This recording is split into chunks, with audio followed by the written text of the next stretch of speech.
Programa Cidadania Consciente, mais uma vez com vocês, e hoje um programa especial no sentido de fazer um olhar para um momento extremamente importante ocorrido na nossa história recente, envolvendo a região sul-fluminense, especificamente Barra Mansa e Volta Redonda.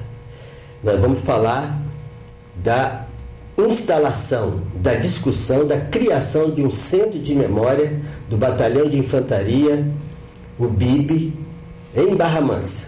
Para conversar conosco, nós estamos com o professor Marco Aurélio Ramalho Ganda, que é historiador, professor universitário da Unifoa, aqui em Volta Redonda, um militante social e, sobretudo, contribuiu extremamente com a Comissão Municipal da Verdade e hoje conclui uma parte dessa presença cidadã no grupo de trabalho que discute a criação do Centro de Memória no BIB, em Barra Mansa, no Parque da Cidade. No Parque da Cidade de Barra Mansa. Tudo bem, professor? Tudo bem, muito obrigado pelo convite, é uma honra para mim estar aqui. Pois é, professor, eu fico agradecido de poder, nesse programa, pautar um tema de extrema relevância, sobretudo no sentido de reparação, no sentido de fazer memória. Aliás, fazer um museu num lugar de horror, isso ajuda em quê? Excelente pergunta, Zezinho. Quando nós começamos a nos reunir por conta da criação do grupo de trabalho, esse grupo de trabalho foi criado pelo Ministério Público Federal, que fez um termo de ajustamento de conduta, um TAC, junto à Prefeitura de Barra Mansa, como um cumprimento das recomendações do trabalho da Comissão Municipal da Verdade, Dom Valdir Calheiros, aqui de Volta Redonda, que foi um trabalho reconhecido. Na verdade, então, a Comissão Municipal da Verdade, ela foi uma continuidade do processo de... Sim, foi a continuidade do processo que o Ministério Público Federal abraçou e encaminhou, porque isso diz respeito ao cumprimento dos direitos constitucionais, né? Ali ocorreram situações que não podem ficar esquecidas, não podem ser apagadas, né? E esse grupo de trabalho, ele vai tentar, portanto, dar continuidade a uma das sugestões. São várias sugestões, várias recomendações que o trabalho da Comissão da Verdade apontou, e uma delas foi essa, de criar lá no Parque da Cidade, o antigo Batalhão de Infantaria Blindada de Barra Mansa, um centro de memória. A pergunta sua nos faz remeter às primeiras reuniões em que o nosso coordenador, o Rafael, o professor da UF, Rafael Lima, ele lembrava que ele já visitou um centro de memória parecido no Chile, né, que mostra a importância de resgatar essa história para resolver esse problema. O passado não pode ficar mal resolvido, nem individualmente, né, você acaba tendo problemas, né, quanto mais socialmente. Ele citou o exemplo do centro de memória no Chile, como tem também o centro de memória onde ocorreram os campos de concentração na Europa, em que as pessoas chegam lá e são obrigadas a sentir, a se aproximar da gravidade do que ocorreu ali, que é uma forma de assegurar que aquilo não mais vá se repetir. As violações de direitos humanos, o desrespeito à dignidade humana, isso não pode se repetir. Esse é o intuito do trabalho que foi desenvolvido pelo GT, do Ministério Público. Agora, só para que quem nos assiste compreenda, a história do quartel em Barra Mansa, ela nos remete à década de 50, em 1950, quando da criação, quando criaram um quartel aqui, numa região marcada pela presença do desenvolvimento, sobretudo a presença dos trabalhadores. Qual o sentido da criação de um quartel exatamente em Barra Mansa? Ela me permite... A professora Alejandra fez um trabalho recente, que eu fiz questão de ler antes de conversar com você, extremamente importante para a gente compreender um pouco essa história. Mas eu gostaria de saber de você, o quartel aqui para quê? O quartel aqui foi por uma questão de segurança nacional, né? Se enquadra dentro da doutrina de segurança nacional, que é importada pelo Brasil, né, através da Escola Superior de Guerra.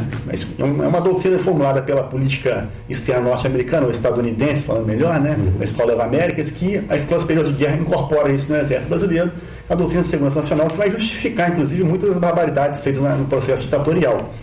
O quartel em Barra Mansa, portanto, ele é implantado para controlar a região, para vigiar a região.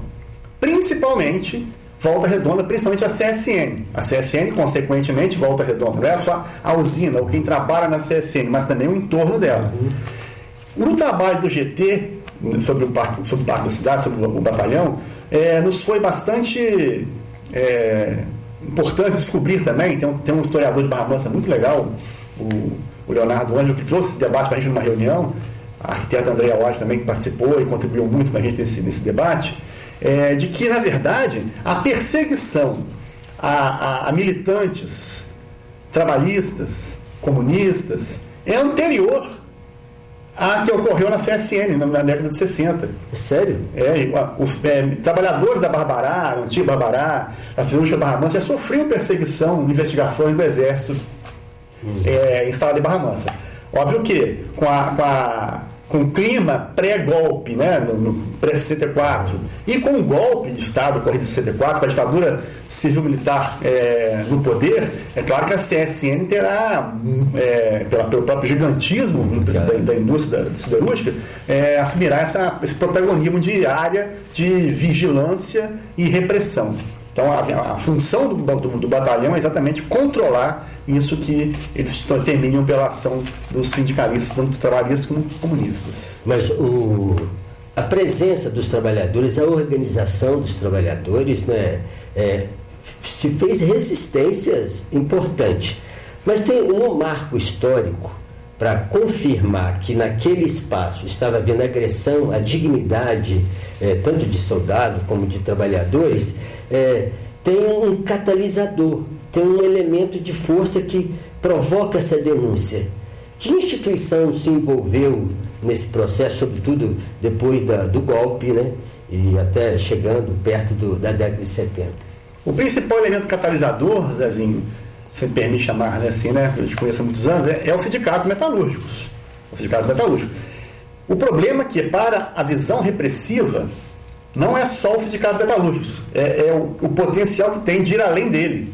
Então, os sindicatos metalúrgicos, a ação de grupos de esquerda organizados, o papel da Igreja Católica progressista, né, ligada à teologia da libertação, como é que isso se dissemina nas associações de moradores, movimento estudantil, movimento de mulheres, movimento ambiental, movimento negro, tudo isso, o sindicato metalúrgico ele catalisa, né, obviamente, mas tudo isso torna-se um perigo sob o ponto de vista da visão repressiva. Né? O Edgar Bedê, brilhante historiador Edgar Bedê, que foi o coordenador dos trabalhos da Comissão Municipal da Verdade do Voto de Calheiros, na sua tese de doutorado, ele comprova que, na verdade, a primeira greve em Volta Redonda na CSN, a primeira greve da CSN, não foi em 84, como há pouco tempo se acreditava. Foi em 64. Olha. Foi em 64. O que ele pesquisou? Havia os 19 anos, os primeiros 19 anos na história do Brasil em que houve democracia nesse país, né? Ela começa em 45 e ela é abortada em 64 com um golpe. Então, só 19 anos, né? Então, a gente pode colocar ali em 400 e de 500, vou esquecer a história indígena, tá? Que é um crime também, né? Mas de 1500 até 1945, 445 anos, o Brasil nunca teve uma democracia. Nos seus primeiros 19 anos que vive uma democracia, ela é abortada. E aí, o governo João Goulart, ele tinha o que se chamava de dispositivo sindical e dispositivo militar. O militar ele não acionou para evitar uma guerra civil. O sindical era uma resistência ao golpe que ocorreu. Esse dispositivo sindical, assim chamado, também não funcionou muito. Em Volta Redonda não, ele funcionou. Os operários da CSN eles tentaram fazer a greve para evitar o golpe. Me permite só um recorte? Você vai falar um pouco dessa presença sindical em Volta Redonda, nesse período, mas nós precisamos chamar um breve intervalo para que a gente valorize aquele que oferece esse programa a vocês, que é o Sindicato dos Trabalhadores na Construção Civil, que vai fazer uma colocação e a gente volta daqui a pouco.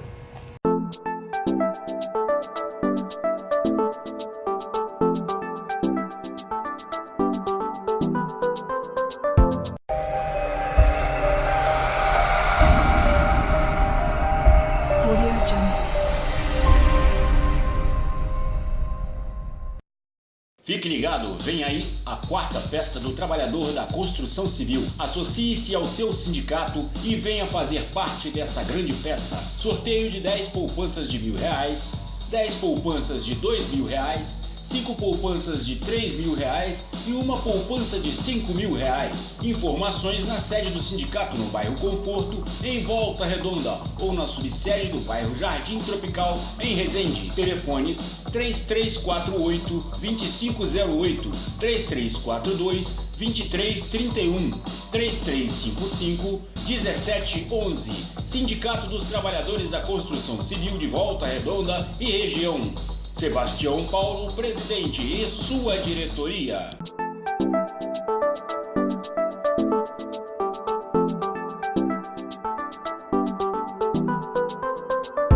Programa Cidadania Consciente, hoje conversando um pouco, falando da nossa história recente, sobretudo dando foco à importância da reparação para que nunca mais ocorra horrores que ocorreram, lamentavelmente, num Instituto do Estado, num quartel aqui no BIB, em Barra Mansa, localizado na região sul-fluminense. Nós estamos conversando com o professor Marco e eu gostaria de... Você falava da importância das organizações que já em 64 faziam movimentações de resistência e que isso culmina em fatos extremamente graves para o Estado brasileiro. Exatamente. Uma prova disso é que o trabalho da Comissão Municipal da Verdade da Valdir Calheiros, ele conseguiu levantar 14 casos de graves violação de direitos humanos durante a ditadura civil-militar e após a ditadura. A situação é tão terrível que mesmo ao fim da ditadura oficial em 85, já tem 3 casos de graves violação de direitos humanos. Mas a aqui ditadura, na região. Então, ela avança no... É como se ela fosse tardia, uma ditadura tardia, né? um pouco além da data oficial de término dela. Para ilustrar o que você falou, no 1º de abril de 64, 77 sindicalistas foram presos, demitidos. Depois tiveram suas vidas marcadas, conseguiram empregos. Isso é uma prova de que a ditadura brasileira, a ditadura civil-militar, ela não foi uma ditadura branda, como alguns gostam de falar, ou que ela só foi ditadura a partir de 68. Não, ela foi ditadura a partir de 64, e Volta Redonda foi o palco mais cruel disso, porque ela perseguiu imediatamente sindicalistas, pegou os militares que também não concordavam com essa quebra do regime, então ela começa em 64 mesmo. Não tem como, a gente não tem tempo de listar os 14 casos, mas um que é emblemático é que dentro do BIB torturavam-se inclusive soldados. E 15 soldados foram torturados no interior do BIB, sendo que 4 deles foram levados à morte sob tortura. Um teve a cabeça... Eles explodiram a cabeça dele numa morsa mecânica, né? Esses casos chegaram ao conhecimento do Dom Valdir Calheiros, né? Conseguiu-se vazar isso, chegou ao conhecimento do Dom Valdir Calheiros, que acionou todas as vezes que foi possível, e foi a primeira vez em que a ditadura militar no Brasil reconheceu a prática de tortura no interior das suas instalações. Todo o comando do BIP foi condenado por investigações dos próprios militares, foram substituídos e mudou inclusive o nome da instituição, passou a ser o 22. Então o que fez mudar o nome de BIB para tentar limpar a barra do que ocorreu ali dentro. O BIB, as pesquisas comprovaram que ele não era só mais um centro de tortura no Brasil, era um dos principais. Ocorriam torturas ali que eram exclusivas do BIB, por exemplo a procissão, que era uma tortura macabra, né, de colocar as pessoas nuas na beira do Rio Paraíba, com velas introduzidas no corpo e ficarem em procissão andando na beira do Rio Paraíba e rezando Pai Nosso e Maria, né, e depois de apanhar. Uma série de suspeitas de ocultamento de cadáveres, transporte de corpos. Então tem muita coisa que ligação com o DOI-CODE, aquele departamento de... Sim, era toda uma rede de repressão. Uma rede de repressão, a gente não pode deixar de falar isso, financiada pelo capital privado. Grandes empresas financiavam essas práticas, essas redes de investigação e tortura das pessoas, e repressão das pessoas. Tem uma expressão que a academia usa, que era uma ditadura civil-militar. Ou militar empresarial, porque muitos empresários fizeram caixinha para bancar os DOI-CODES, os DEOPS e os DOI-CODES que faziam essa rede de repressão e tortura e investigação das pessoas. No caso de Volta Redonda e Barra Mansa, o batalhão ele monitorava a vida das pessoas da cidade. Não era só liderança sindical. Qualquer pessoa que destacasse qualquer movimento tinha sua vida monitorada a partir dali, isso até o final dos anos 80. Por incrível que pareça, inclusive depois da anistia, você ainda tem um batalhão aqui em Barra Mansa investigando a vida das pessoas. Agora, temos um problema, porque durante as pesquisas da Comissão da Verdade, tem um arquivo que a gente identificou em vários documentos, foram mais de 40 mil caixas observadas, né? Em que apontam sempre para um chamado arquivo sujo, onde estariam descritas todas as barbaridades cometidas com conhecimento da CSN. Esse arquivo, nós olhamos todos os arquivos da CSN, todos, e esse arquivo desapareceu. Embora ele seja citado em vários outros, ele desapareceu. Como a gente conversou bastante, o fato de ele ter desaparecido é uma prova, não conteste, né, de que muita coisa ainda precisa ser investigada. Eu quero voltar ainda a um ponto que nós estamos falando então aqui de um processo que ele está em continuidade e que teve uma presença muito forte da academia, os acadêmicos, os doutores da área de catedrática ajudaram por demais. Você falou desse arquivo da CSN, que um grupo de pesquisadores foram lá, mas isso foi feito a partir de uma provocação de um instituto. Conta um pouco, como é que se deu? Porque abriu um arquivo, né? Então... Zezinho, essa história é bonita, viu? É bonita. A Comissão da Verdade chegou num ponto, a Comissão Municipal da Verdade, que precisava acessar os arquivos da CSN, que ela não liberava para ninguém, para nenhum pesquisador. Era um problema para os historiadores da região de fora que vinham aqui. Para ninguém ela liberava. E não são poucos arquivos, são muitos, são 4 arquivos dela que nós tínhamos presentes. E aí o Ministério Público, ele estabeleceu uma negociação com a CSN e foi a primeira empresa ex-estatal, mesmo já havendo lei desde 2008 que as obrigue a passar os seus arquivos para o Arquivo Nacional, elas não cumprem, mas a primeira que abriu, possibilitou, foi a CSN, mas deu um prazo curto. Então, em alguns dias, nós conseguimos mobilizar 30 pessoas, historiadores, sociólogos, pessoas que foram voluntariamente, sem receber, ficaram fazendo um regime de turno de revezamento, para poder olhar papel por papel. 40 mil caixas, papel por papel. Conseguimos separar os arquivos que eram anteriores à privatização, que são públicos, portanto, e os posteriores, que são delas, a CSN. E isso tudo tem que ir para o Arquivo Nacional. O Arquivo Nacional nos deu um curso para a gente fazer essa intervenção. Tivemos um curso produzido pelo Arquivo Nacional. E aí temos que destacar também a importância da Universidade Federal Fluminense aqui em Volta Redonda, da UF. Porque a UF tem um centro de memória do Sul Fluminense, do qual fazem parte o Rafael Lima, a Ana Paula Pol, agora a Alejandra também está lá, né? Tem uma turma muito boa ali, que o Osanã tinha um grupo de pesquisa sobre isso também. Então houve uma colaboração muito intensa entre a Comissão da Verdade e o grupo de pesquisa da UF, que junto com o Ministério Público conseguiu articular e trazer essa documentação toda à tona. Um verdadeiro mutirão. Agora, vocês utilizaram o instrumento da Lei de Acesso à Informação, e aqui a gente tem que fazer vênia, né, ao Ministério Público, na pessoa do procurador, né, Júlio Araújo, que ele com essa habilidade, né, de saber e de interlocução, inclusive, para abrir, foi uma grande novidade. Nós poderíamos falar até aqui daquele momento bonito de Volta Redonda também, que foi, a partir da Comissão da Verdade, tirar o nome do ditador da ponte. Isso também é um crédito da sociedade organizada, somado ao esforço do Ministério Público, Público Federal. Nós vamos chamar um breve intervalo para o nosso, aquele que nos patrocina, também dar o seu recado, e daqui a pouco nós voltamos no último bloco para a gente fechar. Para onde nós iremos agora?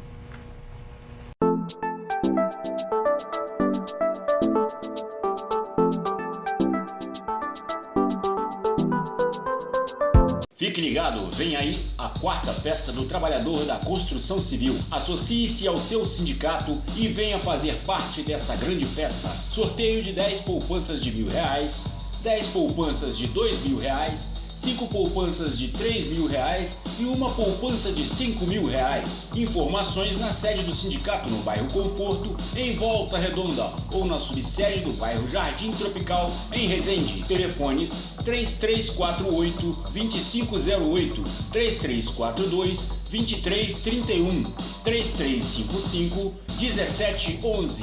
Sindicato dos Trabalhadores da Construção Civil de Volta Redonda e região. Sebastião Paulo, presidente, e sua diretoria.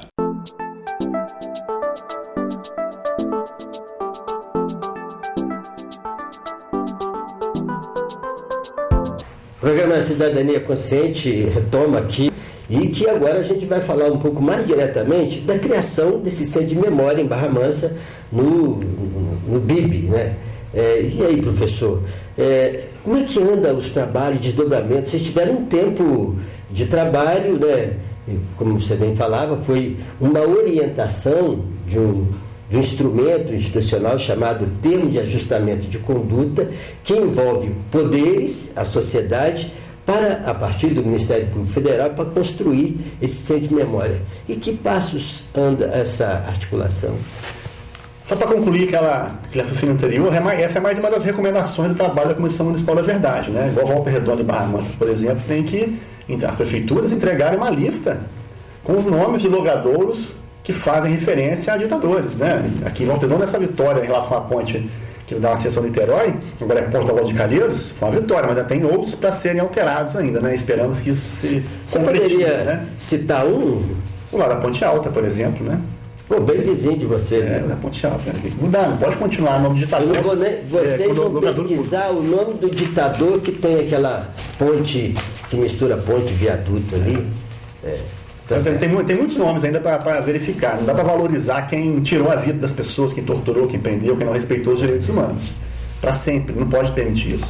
E no caso do Centro de Memória em Barra Mansa, esse debate é importante porque o Parque da Cidade em Barra Mansa é um espaço belíssimo, muito bem localizado, né, central, onde funcionou o batalhão. Hoje não é mais batalhão, tem só uma pequena unidade de tiro de guerra, né, não sabemos se vai continuar lá. Tem aqueles prédios históricos, ali foi um local de depósito de café da fase ainda do século XIX, nas Turas do Café, que hoje até funciona um espaço de teatro, né, organizado pela turma do Sala Preta, mas ele ainda é subutilizado da sua dimensão. E como ali ocorreram as mais graves violações de direitos humanos do período, né, o Ministério Público, então, portanto, teve essa atitude, dando continuidade à Comissão da Verdade, usando do respeito à Constituição, para que aquilo ali seja transformado. Então, criou o grupo de trabalho. Nós tivemos um período de 6 meses para levantar documentação, para levantarmos informações, para tentar dialogar com a sociedade civil de Barra Mansa, e fizemos 2 audiências públicas, uma ao final de 3 meses, e uma agora ao final do trabalho, que foi no dia 10 de maio. 10 de junho, desculpa, 10 de junho. Essas audiências públicas, a primeira a gente tentou ouvir bastante das pessoas que se viram até, ficou bastante cheia, né, opiniões sobre aquele espaço, e além de divulgar, né, o que tinha ocorrido ali, ouvir também a opinião das pessoas. E agora a gente vai apresentar uma proposta. A proposta, ela foi fruto de uma feliz coincidência. Aliás, não é coincidência, é porque as coisas confluíram para um bom termo, para uma boa proposta, né?